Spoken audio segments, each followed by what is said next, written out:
நடிகர் ரஜினிகாந்த் தன்னுடைய வாழ்க்கையில மிஸ் பண்ணாம ஃபாலோ பண்ணக்கூடிய 3 விஷயங்கள் அண்ட் அது மட்டும் இல்லாம அவர் மத்தவங்களுக்கு கொடுக்கக்கூடிய ஒரு காஸ்ட்லியான கிஃப்ட் என்ன அப்படின்னு தெரியுமா?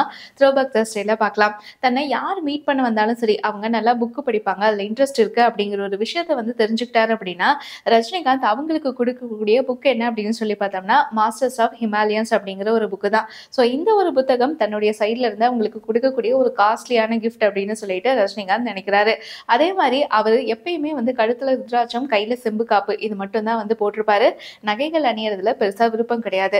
2 பொண்ணுங்களுமே வந்து ரொம்ப கம்பல் பண்ணா மட்டும்தான் எப்பயாவது வாட்ச் போட்டுப்பாரு.